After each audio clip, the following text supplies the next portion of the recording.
രാഹുൽ ഗാന്ധി വയനാട് മണ്ഡലം ഒഴിയും, അതേപോലെ തന്നെ അദ്ദേഹം പ്രതിപക്ഷ നേതാവാകാനുള്ള സന്നദ്ധത അറിയിച്ചു എന്ന് കൊടിക്കുന്നിൽ സുരേഷ് 24-നോട് പറഞ്ഞു. ഈ വാർത്തയുടെ വിശദാംശങ്ങളുമായി നമ്മോടൊപ്പം ചേരുന്നത് നിതിൻ അംബുജനാണ്. നിതിൻ, ഇതുമായി ബന്ധപ്പെട്ട വിശദാംശങ്ങൾ നൽകിക്കൊണ്ടിരിക്കുന്നതിനിടെയാണ് ആനി രാജയുടെ വാർത്താ സമ്മേളനം വന്നത്. പറയുന്നതനുസരിച്ച് ഇത് രാഷ്ട്രീയ ധാർമ്മികതയല്ല, വയനാട്ടിലെ ജനങ്ങളോട്, വോട്ടർമാരോട് ചെയ്ത ചതിയാണ് എന്നാണ് ആനി രാജ പറഞ്ഞു വെക്കുന്നത്. സമാനമായ വിമർശനം എല്ലാ കോണുകളിൽ നിന്നും വരാനുള്ള ഒരു സാഹചര്യമുണ്ട്. പക്ഷേ രമേശ് ചെന്നിത്തല അടക്കമുള്ള നേതാക്കൾ ഇപ്പോഴും പറയുന്നത് ഏത് മണ്ഡലം ഉപേക്ഷിക്കണം, ഏത് തള്ളണം, ഏത് കൊള്ളണമെന്ന രീതിയിൽ ഒരു അന്തിമ തീരുമാനമായിട്ടില്ല എന്നാണല്ലോ.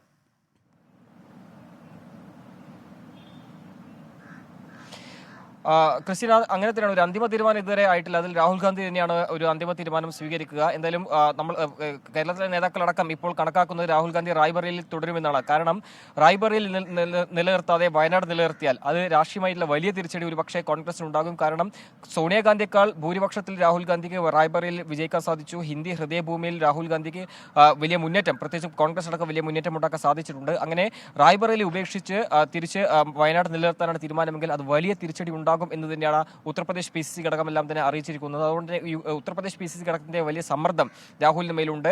അതോടൊപ്പം 42 സീറ്റ് എന്ന ഒരു ഇന്ത്യ മുന്നണി സഖ്യത്തിന്റെ സീറ്റ്, ഇതെല്ലാം തന്നെ ഈ രാഹുൽ ഗാന്ധിയുടെ സ്ഥാനാർത്ഥിത്വം ഒരു പ്രധാനപ്പെട്ട ഘടകമായി. അങ്ങനെ സഖ്യത്തിന് ഒരു മുന്നേറ്റം ഉണ്ടാക്കണമെങ്കിൽ രാഹുൽ ഗാന്ധി ഉത്തർപ്രദേശിൽ തുടരണമെന്നാണ് PCC ആവശ്യപ്പെട്ടിരിക്കുന്നത്. അതുകൊണ്ട് ആ സമ്മർദ്ദത്തിന് വഴങ്ങാൻ തന്നെയാണ് സാധ്യതയുള്ളത്.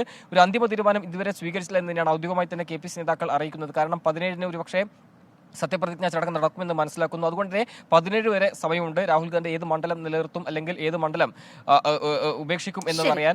അതിൽ അന്തിമ തീരുമാനം രാഹുൽ ഗാന്ധി സ്വീകരിക്കും. ഇന്നത്തെ CWC അടക്കം ഒരു വിഭാഗം നേതാക്കൾ ആവശ്യപ്പെട്ടത് ഉത്തരേന്ത്യയിലടക്കം പ്രത്യേകിച്ചും രാഹുൽ ഗാന്ധി വയനാട് ഉപേക്ഷിച്ചുകൊണ്ട് ഉത്തർപ്രദേശിലേക്ക് നിലനിർത്തിയാൽ മാത്രമേ വലിയ മുന്നേറ്റം ഹിന്ദി ഹൃദയഭൂമിയിലടക്കം ഉണ്ടാക്കാൻ കഴിയുമെന്നാണ് വികാരം അറിയിച്ചിരിക്കുന്നത്. അത് അനുസരിക്കാൻ തന്നെയാണ് ഒരുപക്ഷെ സാധ്യതയുള്ളത്.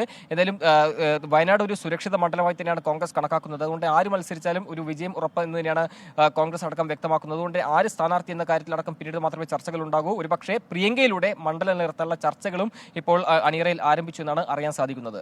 ശരി, എന്തായാലും വയനാട് മണ്ഡലമാണോ റായ്ബറേലിയാണോ രാഹുൽ സ്വീകരിക്കുന്നത്, ഏത് മണ്ഡലം ഉപേക്ഷിക്കുമെന്ന കാര്യത്തിൽ ഒരു ഔദ്യോഗിക പ്രഖ്യാപനം വരാനിരിക്കുന്നു. വിശദാംശങ്ങൾ നൽകിയത് ഡൽഹിയിൽ നിന്ന് നിതിൻ അംബുജനാണ്.